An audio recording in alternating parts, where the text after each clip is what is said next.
Amen. God bless you sa ating beloved corporate chair, Brother Benedict. Tayo po'y manalangin, opo, dakilat mapagpala, amang banal, Diyos na makapangyarihan sa lahat. Aming pinakamamahal na Panginoong Yesus, Diyos na banayad sa pagkagalit, sa gana sa kahabagan, sa pangunang panalangin po ng aming ginagalma, Pastor and Time Prophet, beloved our world evangelist, Wilde Almeida. Maraming salamat po, Lord God, sa paglangis mo, sa bawat bahagi na yung balagawain na tapos na tigit, sa pagkilos mong mainam sa aming kalagitnaan sa Santong Espiritu nagbigilak sa mga puso. At bagong lahat, kami po yung nagpakumbaba, lalo abang lingkod sa aming nagawang pagkukulang, pagkakamali, pagkasala, kabagan makamit, patawarin, lubos-labis po kami nagsisi, at sa aking mga labi, mala po ikaw pong maglagay, makataga dapat bikas ikaw po aking naasahan, buksa mo pong pangunawa, kaisipan ng bawat napaginig at patuloy makaming samahan ng iyong kapangyarihan sa pangalan ni Jesus, demons of unbelief and doubt, Satan cast out, be bound into hell, and be there forever in the name of our dearest Jesus we pray. Amen and amen. Everybody say, praise the Lord. Una tigit sa lahat, ang pinakamataas na pagpupulit, pasalamat, kalwalhatian, at kadakilaan ay tangi lamang sa ating Diyos na buhay at makapangyarihan walang iba sa ating pinakamamahal na Yesu Kristo. At ako po'y nagpaabot ng dobling paggalang sa ating pong beloved double evangelist Wilde Almeida, the end-time prophet of our loving God. At patuloy pong ating pag-alala kailanman ay hindi po natin malilimutan ang mga turo at aral na iniwan ng ating beloved Honorable Stand Pastor, our beloved Mama Dear. At apo'y nagpaabot ng paggalang, pagbati sa mga beloved children, ang ating beloved parents in the Lord. Ganun din po sa ating beloved Kuya Mart, beloved Maine, sa mga beloved children. At magandang hapon sa inyo lahat, mga minamahal, sa ating pong pinagpalang mga baguhan, at sa lahat ng ating viewers sa ating pong live webcast. Ating tatalakayin, pamagatan nating hurry up and wait. Hurry up and wait, sa Tagalog, bilisan mo at maghintay. Hurry up and wait. Kindly, sa ating beloved Bible reader, dati na ihanda, mga verses na aking binigay. Pag sinabi kong basa, magbabasa na lang tayo, hindi na tayo maghahanap. Kindly. Dito po sa Genesis 4, talatay 3, 5 hanggang 7, talon sa 7, ganito po ang pagkasulat. At nangyari, naglumakad ang panahon, ay nagdala si Cain ng isang handog na mabunga ng lupa sa Panginoon. At nagdala rin naman si Abel ng mga panganay ng kanyang mga kawan at mga taba ng mga yaon. At nilinghap ng Panginoon si Abel at ang kanyang handog. Datapwat hindi lininghap si Cain at ang kanyang handog. At nag-init mainam si Cain at namanglaw ng kanyang mukha. 7. Kung ikaw ay gumawa ng mabuti, di baga ikaw mamarapatin?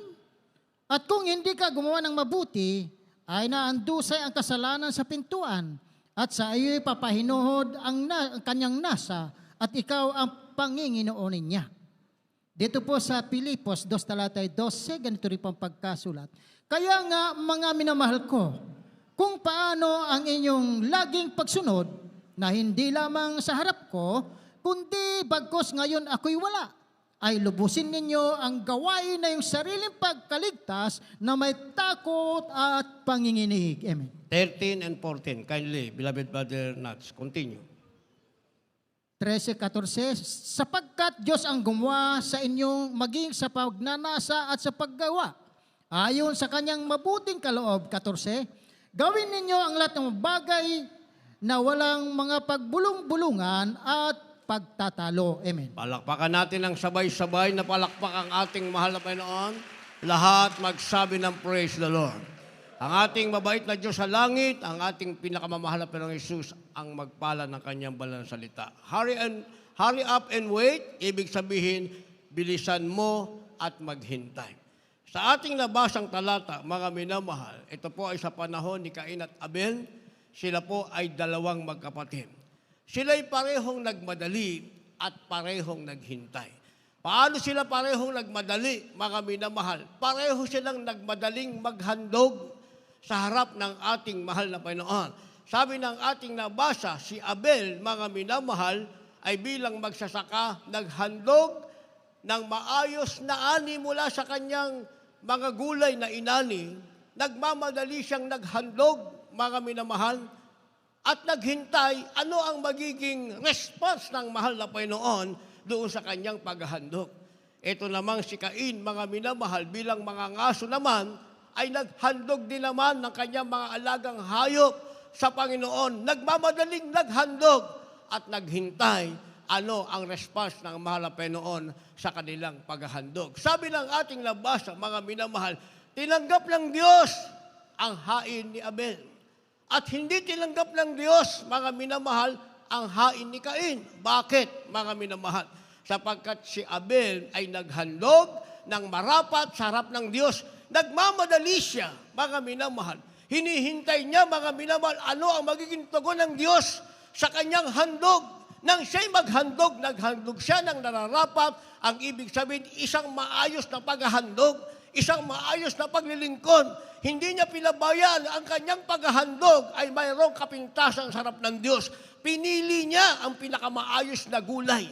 Pinili niya ang pinakamaayos, mga minamahal, na madadala niya sa harap ng Diyos at ang Diyos ay malulugod.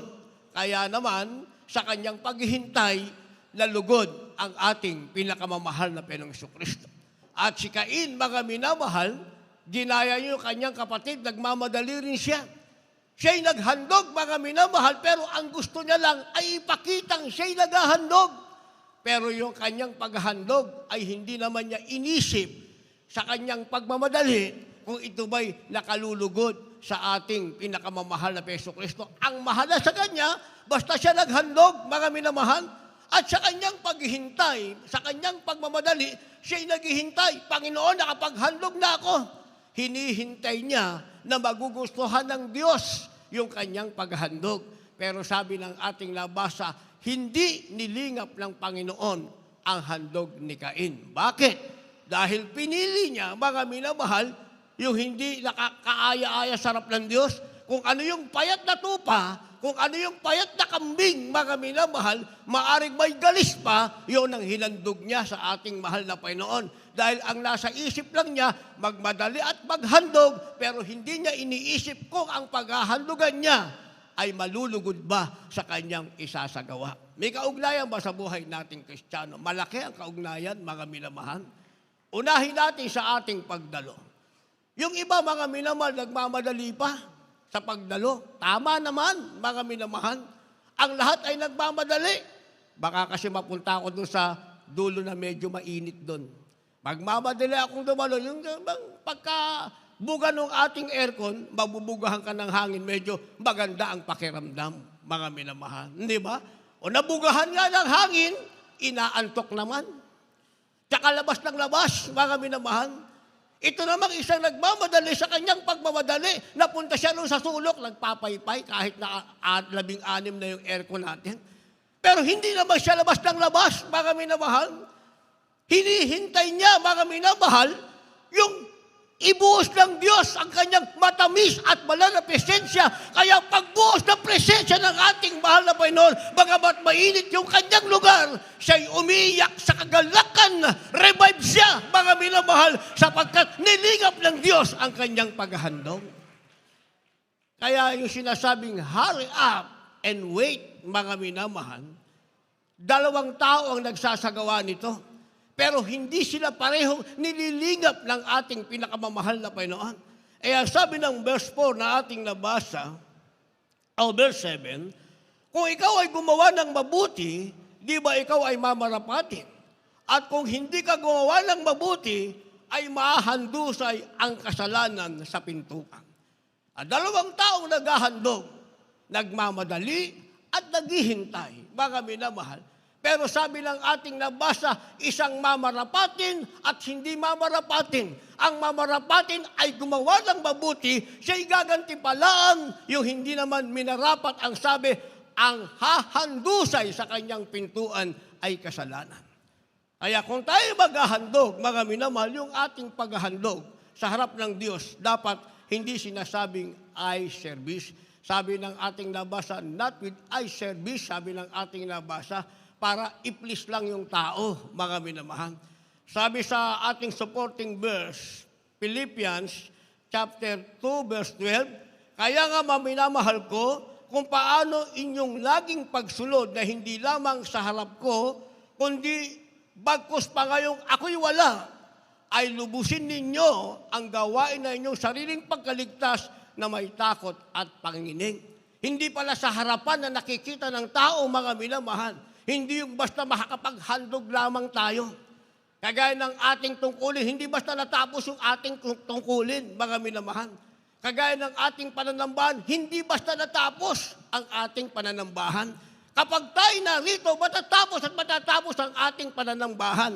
Ayaw sa gusto natin, matatapos ang ating pananambahan. At ayaw sa gusto rin natin, mga minamahal, ang presensya ng Diyos ay bubuhos sa ating kalagitnaan. Ang tanong, isa ka ba sa mamarapatin o isa ka sa iyong harapan ay hahandusay ang kasalanan? Bakit?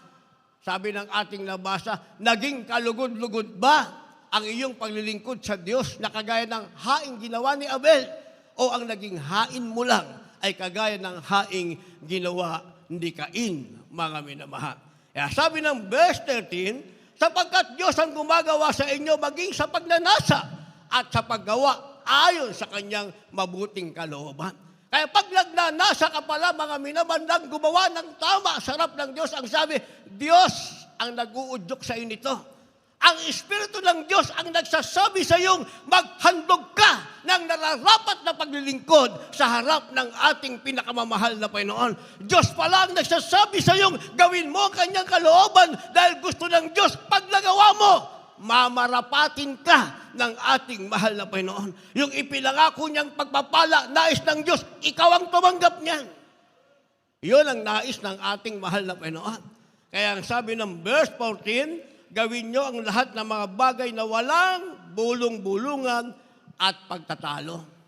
Kaya minsan yung iba, mga minamahal, sa grupo ng mga gagawa, nasa likod lang. Ayaw kumilos. Dahil ang naisip nila, mga minamahal, hindi naman ako napansin. Si Brother Louie, pagdating lang yan, iikot yan. Ang baba niya nan uli, pagkatapos ng service. Hindi ko kayo nakita. Tama naman yun. Kasi kung kayo na lang ang palagi kong babantayan, sayang naman yung oras ko. Hindi ba? Kaya Diyos pa rin ang nakakakita, mga minamahal. Hindi natin pwedeng sabihin, mga minamahal, na walang nakakita. Nag-skip tayo sa ating ginagawa, sa ating tungkulin, mga minamahal. O kaya basta tinapos lang natin yung ating bahay-sambahan, wala tayong nadamang tamis ng presensya ng ating mahal na Panginoon. Hindi natin nagawang pigain yung ating puso para anuman ang ating pagkukulang, nakahingi tayo ng tawad sa ating pinakamamahal na Panginoon. Pero sabi ng ating nabasa, mga minamahal, kung may desire ka, na gawin mo ang isang mabuting bagay sa harap ng Diyos, ang Diyos ang nagsasabing, gawin mo yan para ikaw na gumagawa niyan, ikaw ang pagpapalain ng ating pinakamamahal na Panginoong Jesucristo. Ako sinasabi ko palagi sa inyo, hindi ba? Palagi ko sinasabi. Noong ako'y baguhan, way back 1991, nag-worker ako, nasa iba ko ng 89, 91, January 4, nag-worker na po ako, mga minamahal. Sa kitchen, 5 kami dyan. Kung 5 kami, mga minamahal, kayang tapusin ang trabaho sa 10:00 ng gabi, pwede na kaming magpahinga. Kaso yung 4 kong kasama, mga minamahal, pagkahugas ng plato, mag-aalisa na yun. Pag sinabing kitchen, mga minamahal, maraming trabaho dyan. Hindi lang plato ang hugasan mo. May kutsara, may tinidor, hahanapin mo lahat ng kutsilyo, lahat ng sanse, sandok, hahanapin mo lahat yan. Ang pinakamabigat doon, mga minamahal, yung malalaki nating kaldero. Ang gamit namin noon, uling. Ginagatungan, ang ibig sabihin, papuputiin mo lahat yung maitim na kaldero. Yung mga kasama ko, hindi, tapos na tayo dyan. Bahala si Brother Louie kung gusto niya. Di abutin ako ng 2:00 na madaling araw hanggang 4:00. Kasi yung 5 taong trabaho, iniwan sa isa. Ang tanong naman, lumipas ang panahon, sino naman ang pinagpala ng ating mahal na Panginoon? Sinasabi ko sa inyo, mga minamahal, yung hindi pagbalik ng aking karamdaman, ketong kayamanan ko na yan. Pagpapala na yan sa akin ng ating pinakamamahal na Panginoong Jesucristo. Bakit? Ibig sabihin, yung handog mo tinanggap ng ating pinakamamahal na Hesus Kristo. Kaya hindi natin pwedeng sabihin, wala naman yung ating beloved parents in the Lord, wala man nakakita. Kung masipag ka, di magtrabaho ka mag-isa mo, ikaw na nagtatrabaho mag-isa, ikaw ang pagpapalain ng ating mahal na Panginoon. Magmadali kang gawin ang kalooban ng Diyos. Ang Diyos naman, hintayin mo, nagmamadaling gawin ang kalooban niya para sa iyo. Sa iyo ang pagpapalang inilalaan ng ating pinakamamahal na Hesus Kristo. Kaya nga sa pagmamadali at paghihintay, merong tinatawag na 3 saving word. 3 saving word ang ibig sabihin, 3 nagliligtas na salita. At ang 3 salita nito ay kailangan natin para yung pagmamadali natin ay hindi masasayang maging ang ating paghihintay. Tingnan nyo tao sa libutan. Saan nagmamadali? Sa paggawa ng kasalanan. Hindi ba? Sa paggawa ng kasalanan, mga minamahal, yung pinanood kong balita kahapon, pumasok ng caregiver. Meron siyang inaalagaan, mga minamahal. Siyempre, yung kanyang inaalagaan, merong cancer. Sa madaling seta, kumad lang ng kumad. Pero sabi nung inaalagaan niya, nagtataka daw siya, bakit itong caregiver na ito, dalawa kasi sila, yung isa alam ang gagawin. Ito, ididikta mo pa kung ano ang kanyang gagawin. Nung pala, inaalam lang kung ano ang meron yung kanyang inaalagaan. At dumating, ang resulta, mga minamahal, yung pera sa bangko na kanyang inaalagaan na cancer victim, 3 million, ang natira, 85 pesos. Nagtira pa ng 85 pesos. Hindi ba? Kasi ang tao sa sanlibutan, nagmamadali. Hindi para gawin ang kalooban ng Diyos. Nagmamadaling gumawa ng kasalanan, naghihintay. Hindi upang pagpalain ng Diyos, naghihintay. Ano ang magagawa niyang masama sa kanyang kapwa? Pero yung ating mahal na kapatid kanina, nagpatotoo, mga minamahal, tayo mo, wanted. Yung kanyang 14 sila, nawala na yung kanyang mga kasama, namatay ng lahat, mga minamahal. Pero siya, dahil pinili siya ng ating mahal na Panginoon, yung wanted, nakakuha ng lisensya, mga minamahal, at ngayon malayang-malayang nagpapatotoo, mga minamahal, buhay sa kapangyarihan ng ating pinakamamahal na Panginoong Jesucristo. Yung kanyang makasama, nagmadaling nabawian ng buhay. Naghihintay na lang ng parusa para itapon sa dagat-dagatang apoy. Siya naman ay nagmamadaling patuloy na ipahayag ang kabutihan ng Diyos at naghihintay sa langit na ipinangako ng ating mahal na Panginoon. Kaya sa ating pagmamadali at paghihintay, may tinatawag na 3 saving word. Ano yon? Basa. Dito po sa aklat ng Exodo, Kapitulo 14, ang talatay 13. At sinabi ni Moises sa bayan, huwag kayong matakot, tumigil kayo at tingnan ninyo ang pagliligtas ng Panginoon na gagawin sa inyo ngayon. Sapagkat ang mga Ehipsyo na inyong nakikita ngayon ay hindi na ninyo uli makikita magpakailanman. Dito po sa aklat ng unang Samuel, Kapitulo 12, ang talatay 24 at 25. Matakot lamang kayo sa Panginoon at maglingkod kayo sa Kanya sa katotohanan ng inyong buong puso.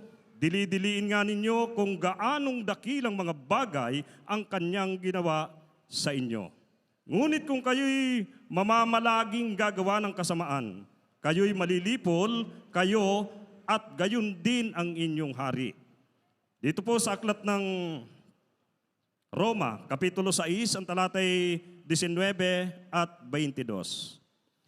Nagsasalita ako ayon sa kaugalian ng mga tao, dahil sa karupukan ng inyong laman, sapagkat kung paanong inyong inihahandog ang inyong mga sangkap ng katawan na pinakaalipin ng karumihan at ng lalot-lalong kasamaan.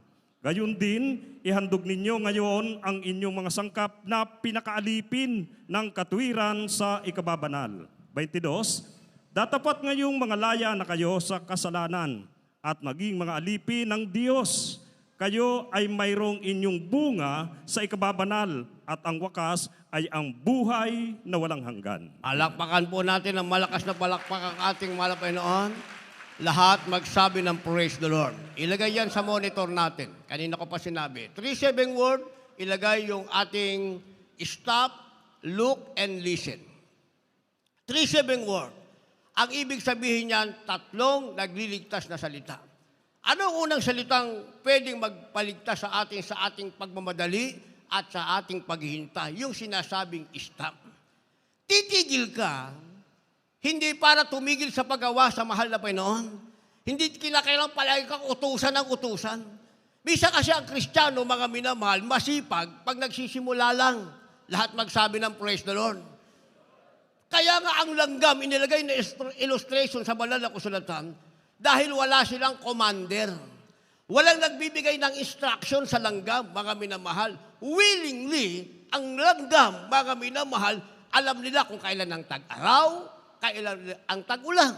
Sa tag-araw, walang nag-uutos sa kanila. Mag-iipon sila ng pagkain. At sa tag-ulan, mga minamahal, sila ay nagsama-sama. Pero yung tao, mga minamahal, hindi mo malaman kung anong gusto sa buhay.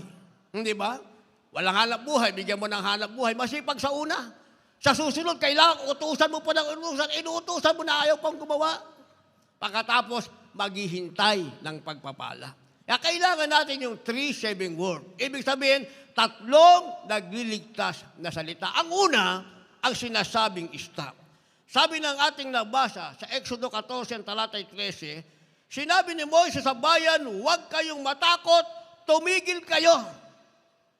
Saan titigil? Ang sabi, tignan ninyo ang pagliligtas ng Panginoon na gagawin sa inyo ngayon.